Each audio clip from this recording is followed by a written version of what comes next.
Assalamualaikum warahmatullahi wabarakatuh dan salam sejahtera. Bertemu lagi kita dalam channel Cikgu Zul Share, channel yang berkongsikan tentang silibus geografi dan sejarah KSSM dan juga apa saja info-info yang berkaitan dengan dunia pendidikan. Jadi sekarang kita berada di bab 2, geografi tingkatan 2, yaitu peta topografi. Tapi sebelum kita mulakan, saya minta, saya ingin kongsikanlah sedikit, adab-adab belajar. Macam mana adab-adab belajar itu? Adab belajar yang utama yaitu pelajar mesti mencari guru, bukannya guru yang mencari pelajar. Guru adalah sumber ilmu dan sebagai pelajar kita yang perlu pergi kepada sumber ilmu itu. Sama juga kan, kalau kita mau pergi ambil air di perigi. Nah, karena kita mau perigi itu datang sama kita kan, mesti kita yang pergi kan, kita yang ambil air itu sendiri. Jadi begitu juga dengan belajar. Jadi walaupun datang ke sekolah memang cikgu sudah ada, tapi kita yang perlu cari guru, kita yang kena cari ilmu. Paham konsepnya itu? Jadi dalam konteks dalam kelas, apa yang kita tidak paham, terus angkat tangan dan terus tanya. Jadi sekarang nih banyak ruang untuk kita menuntut ilmu. Bukan saja guru yang ada di kelas. Guru yang melalui Anda tengok melalui video ini pun, ini pun sumber ilmu juga. Jadi banyak senang. Sekarang nih semua teknologi canggih, ada internet. Ilmu itu mudah saja untuk kita cari, di ujung jari kita saja sebenarnya. Jadi ilmu itu kita kena cari. Jadi syukur jika Anda ada guru dan jika Anda mampu ke sekolah. Jadi tanpa buang masa lagi, kita pergi kepada 2.1, yaitu peta topografi. Tapi sebelum itu saya mau beritahu lah, dalam bab ini banyak nih yang mau belajar. Pertama yaitu kena belajar tentang apa maksud peta topografi. Yang kedua, apa itu garisan timuran, garisan utaraan. Yang ketiga, apa itu rujukan grid. Yang keempat, perbezaan rujukan grid 4 angka dengan rujukan grid 6 angka. Kelima, macam mana mau baca rujukan grid 4 angka dan juga 6 angka. Keenam, ciri pandang darat, fisikal dan budaya. Apa bezanya? Dan yang terakhir, mentafsir peta topografi. Jadi memang video ini akan agak panjang sedikit. Sesi pembelajaran ini akan lebih panjang lah berbanding video-video yang lain. Tapi tidak apa, no hal punya tuh. Boleh, yang penting kurang daripada 1 jam. Alright. Jadi tanpa buang masa lagi, kita pergi kepada 2.1, yaitu apakah itu peta topografi. Kita pergi kepada peta topografi. Apakah itu peta topografi? Ini adalah contoh peta topografi, And then ini peta sebenarnya. Biasa kalau dalam exam kita guna yang macam ini saja. Contoh yang PT3. Ini saja kita guna. Kecil saja. Jadi apakah yang dimaksudkan dengan peta topografi? Peta topografi ialah peta yang menunjukkan bentuk muka bumi suatu kawasan.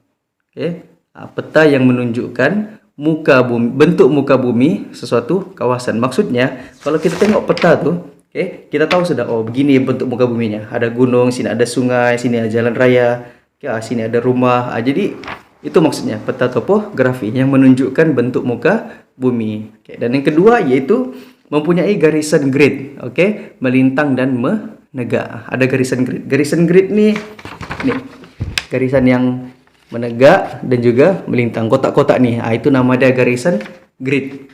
In English kita panggil sebagai grid line. Jadi itu maksud peta topografi.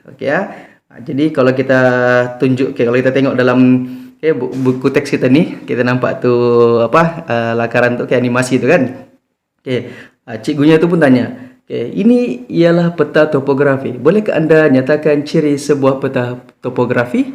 Jadi yang perempuan pun menjawab, yang pakai tudung tuh. Jadi dia pun jawablah, peta topografi ialah peta yang menggambarkan ciri pandang darat fisikal dan ciri pandang darat budaya sesuatu kawasan. And then yang lelaki itu pun jawab, cikgu saya pun mau jawab.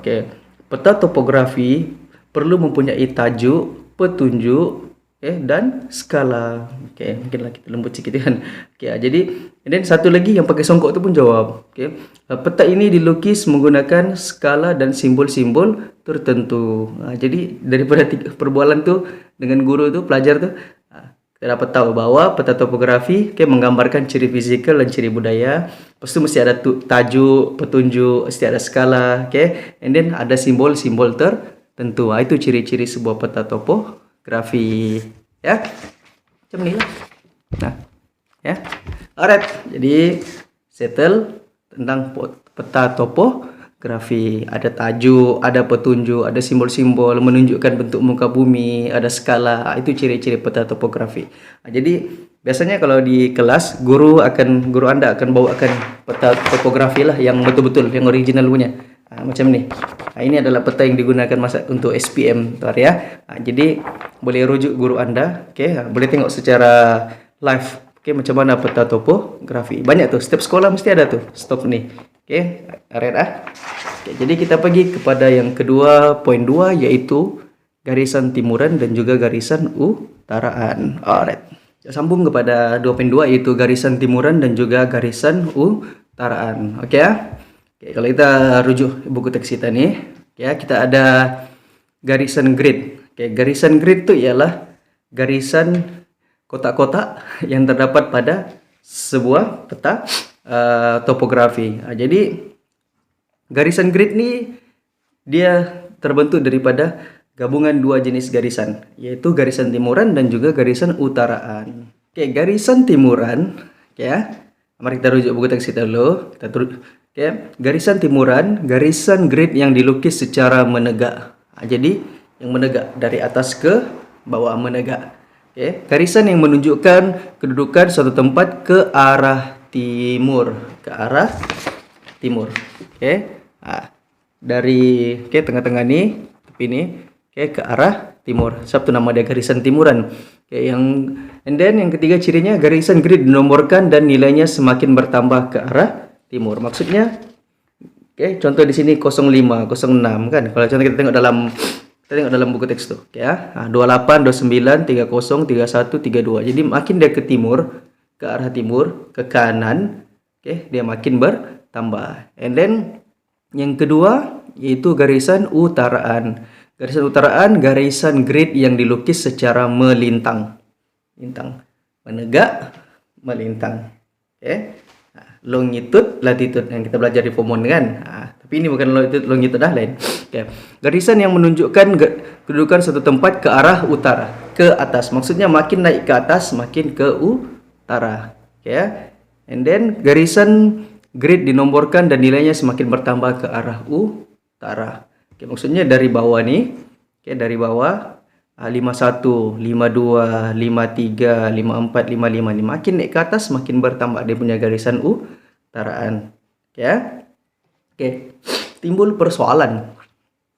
Apa bezanya dengan latitude dan longitude?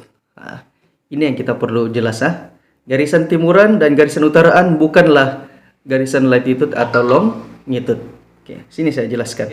Garisan latitude dan longitude ialah garisan yang dilukis pada peta dunia, bukan peta kecil biasa, peta dunia ataupun atlas ataupun juga globe. Kalau kita tengok dalam ni Google Earth ni sudah dilukiskan sekali dia punya garisan grid. Namanya garisan grid juga, tapi untuk latitude dan longitude. Jadi kalau longitude dia 180 darjah ke timur, 180 darjah ke barat. Ni yang menegak ni kan, longitude.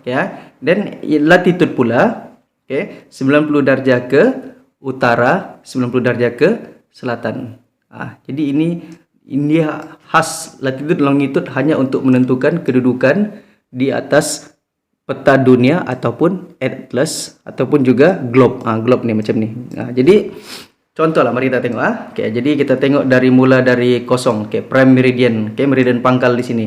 0 darjah ke timur, 50 sampailah ke Malaysia sini 100, 100 dan 110. Mari kita zoom. Jadi dia selang 110. Jadi 10 darjah kan? 10 darjah ke timur. Mari kita zoom. Dia punya grid line makin kecil kan? Makin kecil, Oke. And then dia punya angka ni pun jadi 115, 115 30, 115 45. Jadi makin kecil. Jadi apa bezanya dengan nih? Apa bezanya dengan garisan nih? Dengan utara dan timuran. Oke ya. Garisan utaraan dan timuran dia hanya menunjuk ke timur dan utara saja. Oke, dia ini garisan yang timuran dengan nih utaraan nih, oke. Dia dibuat sendiri oleh orang yang buat nih peta. Oke, siapa yang sediakan peta nih? Oke, Jabatan Ukur dan juga Pemetaan Malaysia, JUPEM. Jadi mereka buat garisan nih, garisan nih yang ada nomor nih untuk menentukan kedudukan di dalam peta ini sahaja. Jadi nomor nih contoh, guys. Ini nanti kita akan belajar koordinat tuh, kedudukan dia, rujukan grid dia. Jadi kita gunakan nomor nih untuk menentukan kedudukan suatu tempat dalam peta ini sahaja. Tapi kalau latitude dengan longitude ini untuk kedudukan di seluruh dunia.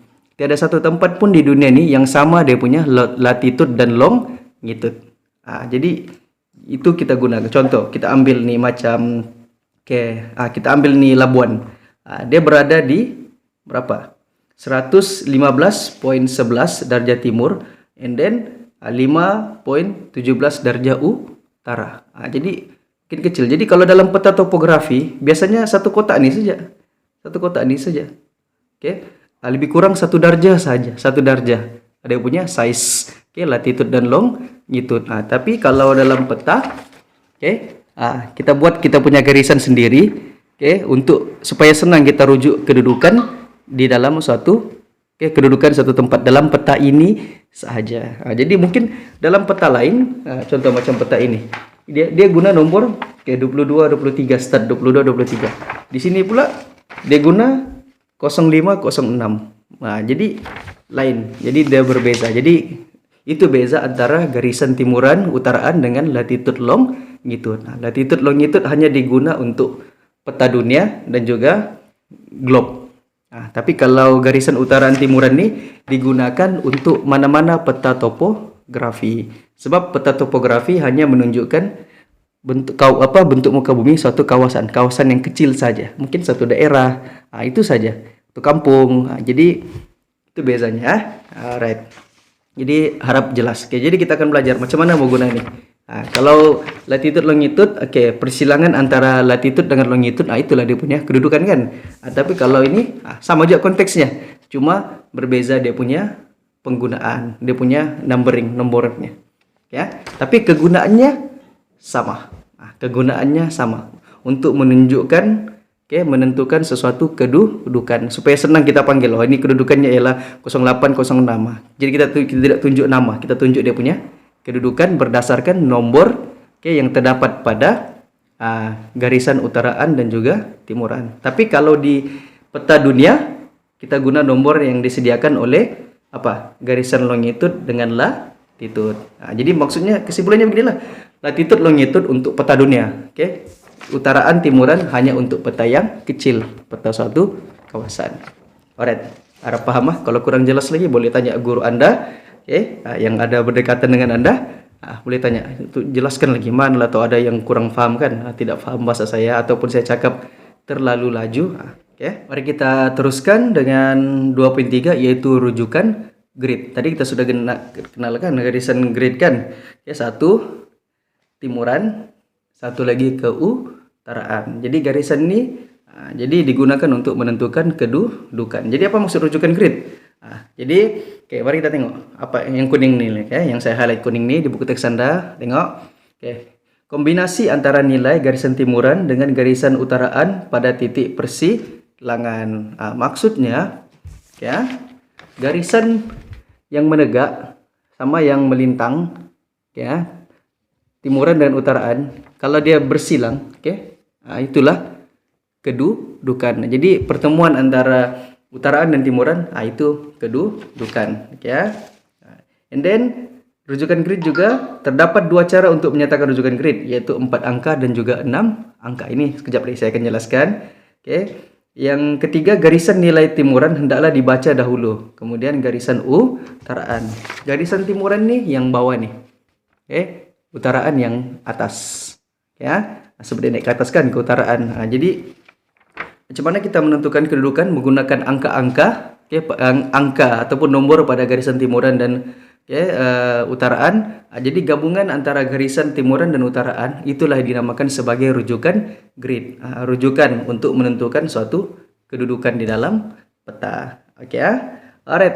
Oke, apa beza rujukan grid 4 angka dengan yang 6 angka? Oke, kalau yang 4 angka, lebih sesuai digunakan untuk menentukan kedudukan satu kawasan yang luas dalam segi 4 grid. Contohnya kawasan hutan, pertanian, dan perlombongan. Jadi kalau 4 angka nih untuk kawasan yang lebih luas dalam satu kotak grid nih. Jadi sesuai untuk 4 angka. Tapi kalau rujukan grid 6 angka pula, digunakan untuk menentukan kedudukan sesuatu objek atau ciri geografi yang lebih kecil dengan spesifik. Contohnya sekolah, masjid, puncak bukit, dan kilang. Jadi kalau 4 angka kawasan yang luas, yang umum. Contohnya kawasan hutan, ladang. Tapi kalau 6 angka yang lebih kecil lagi, lebih spesifik lagi. Contohnya macam sekolah, jambatan, untuk menentukan kedudukan lebih detail. Jadi mari kita tengok contoh. Kalau ini rujukan grid 4 angka. Kita tengok ini Acai ini pakai baju merah ni. Rujukan grid 4 angka bagi kampung raya ialah 3153. Maksudnya ambil yang kanan, ambil yang atas. 3153. And then kita tengok rujukan grid 6 angka bagi kilang ialah 314. Perpuluhan, bukan macam lebih kurang macam perpuluhan lah. 4.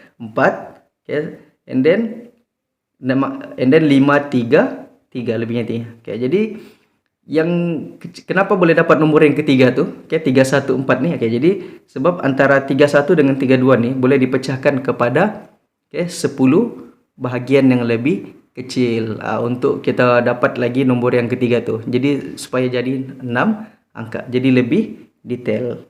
Oke. Mari kita tengok macam mana membaca rujukan 4 angka. Kita tengok bagaimana kita membaca rujukan grid 4 angka. Langkah pertama, tentukan segi 4 grid bagi kedudukan. Contohnya kampung raya dalam peta topografi. Kita tengok kampung raya di sini. Kita dapat sudah dia punya kotak kan? Kita dapat sudah dia punya kotak. And then langkah kedua, nilai rujukan grid merujuk kepada penjuru barat daya segi 4 grid kampung raya. Penjuru barat daya dimaksudnya yang gini, ini arah barat daya kan? Ini apa? 32 nih, tenggara. Ini timur laut, ini barat laut. Jadi 5331 yang ini. Jadi itulah cara untuk kita tentukan rujukan grid 4 angka. Maksudnya seluruh satu kotak ini adalah 3153. Paham? Simple saja. Caranya ya, tentukan dulu mana kotaknya. Dan kita dapat sudah kotak tuh, kita tengok mana dia punya rujukan grid dulu. Rujukan grid yang perlu dibaca apa dulu? Dia punya garisan timuran. Garisan timuran yang mana? Yang bawah nih kan? 3, 1. And then garisan utaranya 5, 3. Jangan pula pilih yang lain, bukan ini. Ambil yang di barat daya. Maksudnya ambil yang kanan. Ambil kawasan yang kanan. And then contohnya 31 nih, kawasannya nih yang kanan, ke kanan dia. 32 nih di sebelah pula dia punya kawasan. Bukannya di kawasan kita nih. Jadi kalau yang utaran pula ambil yang di atas. Maksudnya 53 nih kawasannya yang atas nih. 54 atasnya lagi. Alright.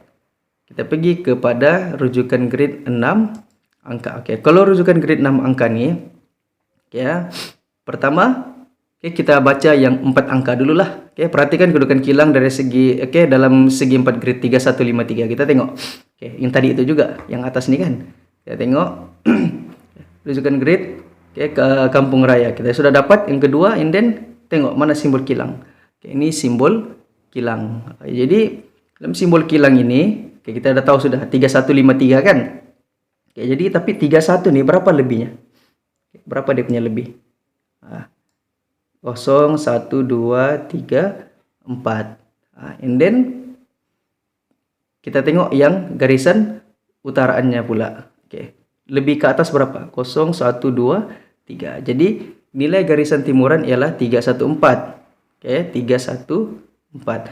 And then utaraannya 533. Jadi oleh itu kedudukan kilang kita gabung dua-dua. 314, 533. Paham nggak? Jadi Kalau kamu rasa penjelasan saya kurang jelas, boleh rujuk guru Anda semula. Jadi rujukan 4 angka tuh seluruh kotak nih. Tapi kalau 6 angka dia lebih detail, lebih kecil. Macam mana kita dapat 6 angka tuh? Angka ketiga tuh macam mana? Nah, tengok lebihannya. Memang dalam peta tiada garisan yang kecil-kecil nih. 0, 1, 2, 3, 4, 5, 6, 7, 8, 9, 10 nih. Tiada. Jadi macam mana kita mau buat dia dah? Kita buat sendiri. Kita pastikan. Kita agaklah tengah-tengah ini sudah 5. Kita boleh agak berapa lebihnya. Lepas itu kita sambung ke atas. Ya. And then sama juga yang di atas nih. Kita boleh agak. Buat kita punya garisan kecil sendiri tuh. Yang 10 tuh. 0 hingga 10. Alright. Paham Settle. Cara baca rujukan grade 6 angka. Kita pergi kepada ciri pandang darat fizikal dan juga ciri pandang darat budaya. Tapi sebenarnya tajuk ini kita sudah belajar kan? Tingkatan 1 kan? Ciri pandang darat fizikal, ciri budaya, ciri fizikal. Ciri fizikal yang semula jadi. Untuk muka bumi semula jadi. And then kalau budaya, buatan manusia. Yang asbab buatan manusia, yang dibinalah, yang bukan memang bukan semula jadi, macam hutan. Semula jadi itu fizikal, gunung. Kalau yang budaya apa? Sekolah, masjid, pos, balai polis, itu. Tapi dalam tajuk ini kita belajar secara mungkin lebih detail dia punya simbol. Jadi kalau form 1 hanya mengenal simbol-simbol tuh, tapi kalau form 2 nih kita perlu faham dan boleh lukis sebenarnya simbol-simbol tuh supaya kita lebih ingat lagi mari kita tengok dulu ciri pandang darat fizikal. Contohnya apa? Ini belukar, simbol belukar, and then kontur, tasik, sungai, rumput, hutan, paya bakau. Ada simbol-simbol nih kan. Form 1 kita belajar ada simbol titik, ada simbol garisan kan. And then ciri pandang darat budaya, buatan manusia seperti guna tanah, kegiatan ekonomi penduduk, bertempatan, kemudahan sosial, apa-apalah semua yang dibuat dan ditanam oleh manusia. Itulah ciri budaya. Yang fizikal semula jadi. And then jalan raya, jambatan, contohnya jalan kereta api, getah, masjid, tokong, kuil, kelapa sawit, semua itu adalah ciri budaya. Senang nih, senang. And then kita lihat ciri fizikal dan ciri budaya yang diwujudkan berdasarkan, yang wujud berdasarkan dia punya bentuk muka bumi. Jadi maksudnya kalau ciri fizikal apa? Budayanya apa? Kita ikut dia punya partner. Contoh tanah pamah. Kalau tanah pamah apa? Pertanian, padi, nenas. Kalau pengangkutan jalan raya, pertempatan, kawasan rumah, kemudian sosial, sekolah, hospital, semuanya. Jadi macam tanah beralun, tanah tinggi ada apa? Pinggir laut ada apa? Saliran ada apa? Apa bentuk apa ciri fizikalnya tanah tinggi, tapi ciri budayanya apa? Jadi dia kena matching lah. Jadi ini kita sudah bincang di form 1. Rasanya kamu masih ingat lagi nih. Kalau lupa boleh rujuk balik. Jadi kita sudah belajar kan bentuk muka bumi dan juga kepentingan bentuk muka bumi. Kalau tanah tinggi apa kepentingannya, apa kegunaannya, tanah pamah apa kegunaannya. Jadi maksudnya itulah juga sebenarnya. Yang bentuk muka bumi itu ciri fizikalnya. Dia punya kepentingan tuh itu adalah ciri budaya. Jadi saya tidak mau banyak nih, berulang saja kan. Tahu juga bezakan antara ciri fisikal dan ciri budaya. Alright, settle. Kita pergi kepada yang terakhir, yaitu mentafsir peta topografi. Ini yang susah sedikit lah. Kita pergi kepada 25, mentafsir peta topografi. Mentafsir, mentafsir ini macam kita mencerita dan kita menilai. Jadi kita mentafsir peta topografi. Kita ceritakan apa yang kita nampak dalam peta topografi dan kita menilai. Apa yang nampak, apa yang tidak nampak. Jadi berdasarkan apa yang kita nampak pada peta topografi, kita buat penilaian. Kita ceritakan dulu. Contoh, kita tengok dalam penerangan dalam buku teks ini, dia beritahu. Kita mentafsir peta topografi untuk mengenal pasti dan menghubung kait ciri pandang darat fizikal dengan ciri pandang darat budaya. Maksudnya kita kenal pasti, ciri fizikal dan ciri budaya, dan apa kaitannya? Macam tadi kan, kalau kawasan itu tanah pamah, ada apa di tanah pamah? Itu kita kaitkan, And then selain itu peta tersebut kita dapat menentukan taburan penduduk, kedudukan dan juga pola petempatan. Jadi kita nampak peta tuh, kita boleh tahulah di mana ramai penduduk. Taburan penduduknya padatkah, sederhanakah, jarang. Macam mana kita boleh tahu? Kita tengok simbol petempatan tuh, kotak segi 4 tuh kan. And then kita boleh tahu kedudukannya, di mana kedudukan yang kawasan ramai orang, mana kawasan yang jarang, mana sederhana. Dan pola petempatan. Pola petempatan ini apa? Berjajar, berselera, kan, berpusat. Jadi kita dengan melalui peta itu kita dapat tentukan dia punya pola petempatan. Jadi di sini dalam buku teks ini kita diberi satu peta jerteh. Jadi disuruh kita tafsirkan peta nih. Alright. Mari kita terus kepada langkah-langkah mentafsirkan peta topografi. Pertama, perhatikan peta secara keseluruhan dan mendapatkan gambaran umum tentang kawasan kajian. Kita tengok dulu secara keseluruhan. Contoh di peta, kita tengok dulu. Kita tengok peta ini. Secara keseluruhan ada apa? Tanah pama. Ada sungai. Ada kawasan tanah tinggi. Ada kilang. Jadi kita nampak umum saja dulu. And then yang kedua, kenal pasti ciri pandang darat fizikal, ciri pandang darat budaya yang terdapat pada peta. Kita tengok. Kita tengok ciri pandang darat fizikal, ciri pandang darat budayanya. Macam mana kita mau tahu? Tengoklah simbol-simbolnya. Contoh ke dalam peta yang lebih besar nih, di tepi ini selalu dibagi petunjuk. Apa maksudnya? Mungkin kita lupa kan apa simbol-simbol. Apa maksud simbol tuh? Jadi kita boleh tahu mana fizikal, mana budaya yang ada. Alright. And then yang ketiga, kaitkan ciri pandang darat fizikal dengan ciri pandang darat budaya. Maksudnya apa kaitannya? Contoh dalam peta itu ada tanah pama. Apa kaitannya dengan jenis petempatan di situ? Contoh kawasan tanah pama. Apa yang ada di situ? Mungkin ada sawah padi, ada petempatan. Jadi kita kasih hubung kait. Dan yang terakhir, tafsirkan peta topografi tersebut menggunakan maklumat dan bukti yang terdapat pada peta. Maksudnya apa yang kita nampak secara umum tadi, apa kita nampak ciri fisikal budayanya itu, dan kaitannya kita tafsirkan, kita ceritakan. Tapi macam mana mau ceritakan? Ada ambulans limpas. Macam mana kita mau ceritakan? Selalu orang anggap benda ni susah kan, budak-budak pelajar saya pun kalau susah cikgu buat tafsiran, mau buat karangan lagi apa semuanya. Macam lah buat karangan tu susah sangat. Susah lagi tombak sawit daripada buat karangan. Jadi kita tengok tafsiran peta topografi ni. Apa yang perlu dicerita? Berapa perenggan? Selalunya peta topografi ni dia cuma 4 perenggan sahaja. Peta topografi. Kita tengok contoh tafsirannya. Dia ada 4 perenggan.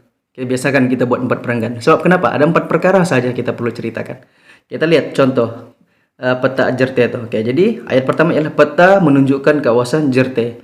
Jadi ayat pertama kita kasih tahu, kita beritahu peta tu di mana, apa nama, apa tajuk peta. First, tajuk. Yang kedua, ciri pandang darat fizikal yang terdapat di kawasan peta ialah sungai, hutan dan payanipa.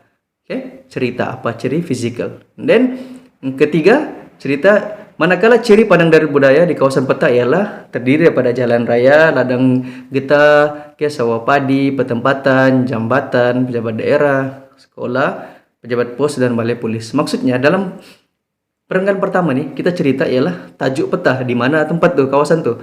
Dan kedua ialah ciri fizikal, ciri budaya setelah satu perenggan. Jadi macam mana kalau ada 20 ciri fizikal itu? Ceritalah semua, biarlah panjang. Tapi kalau mau panjang, kita ambil yang utama saja.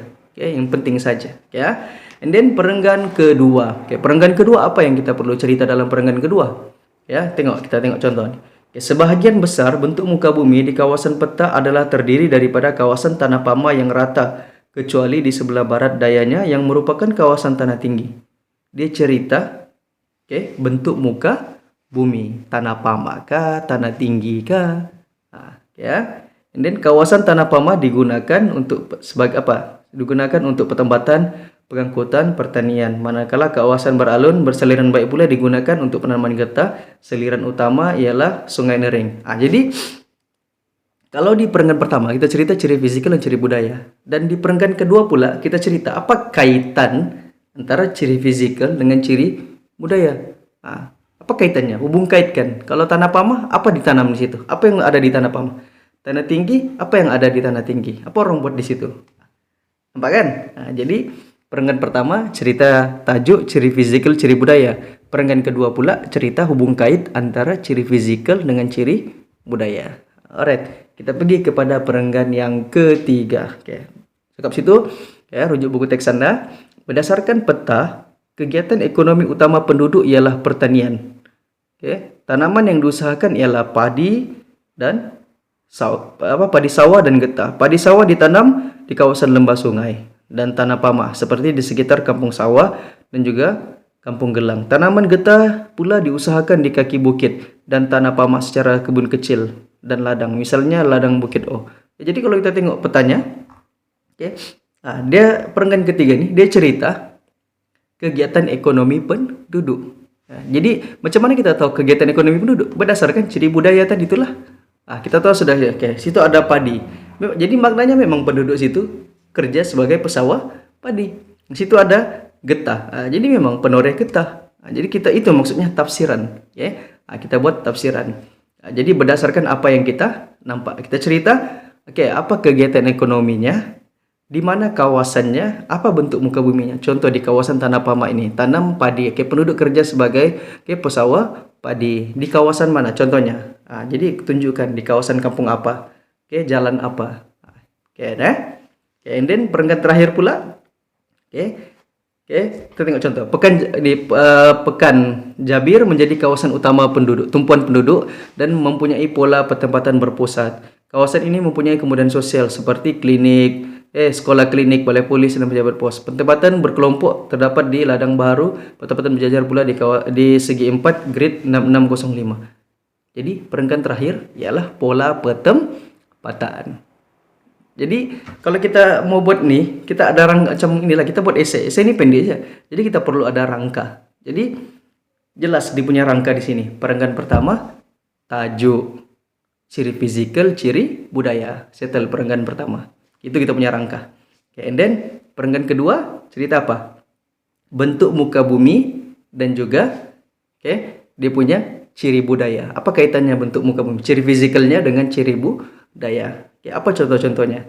And then perenggan ketiga pula, apa kegiatan ekonomi penduduk? Apa pekerjaan penduduk di situ? Apa dorang buat? Apa kemudahan yang ada? Apa yang ada di situ? And then yang keempat kita cerita dia punya pola pertempatan. Apa pola pertempatan? Berjajar kah, berselerak kah? And then kita cerita apa kemudahan sosial yang ada di situ? Ada sekolah kah, klinik, balai polis. Jadi simple, senang kan? Jadi berdasarkan rangka tadi kita tahu sudah apa mau buat. Bukannya kita main hantam dia ambur.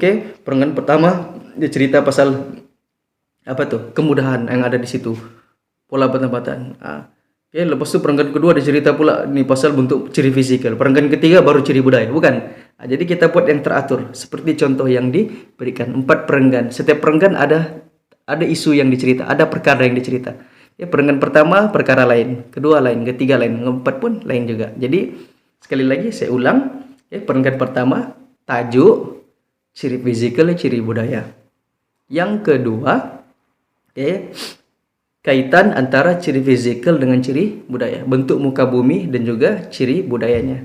And then yang ketiga yaitu kegiatan ekonomi penduduk. Berdasarkan ciri budaya itu kita tahu apa ekonomi penduduk, dan terakhir yaitu pola pertempatan dan juga kemudahan sosial yang ada di situ.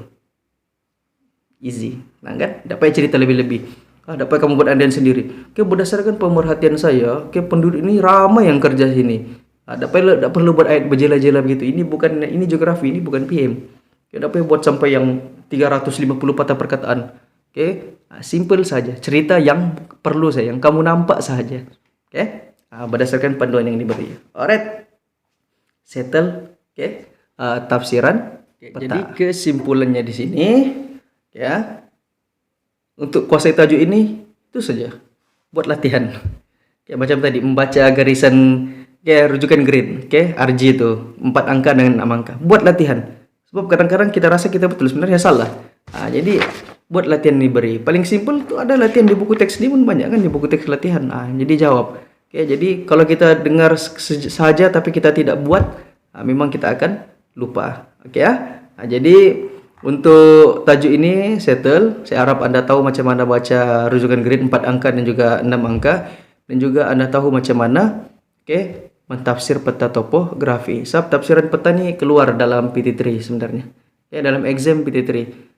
Jadi kita kena kuasai ini. Rujukan grid ni pun dalam kemahiran geografi mesti ada keluar. Jadi wajib tahu 4 angka dan 6 angka. Jadi rasanya sampai sini saja pengajaran saya. Saya harap apa yang saya sampaikan ini bermanfaat untuk Anda. Anda dapat tangkap apa yang saya cakap, apa yang saya jelaskan. Jadi kalau kurang jelas boleh rujuk kepada guru-guru geografi Anda masing-masing. Jangan lupa tanya cikgu. Ini video ini hanya panduan saja untuk bantu Anda saja. Jadi good luck dalam pelajaran. Assalamualaikum.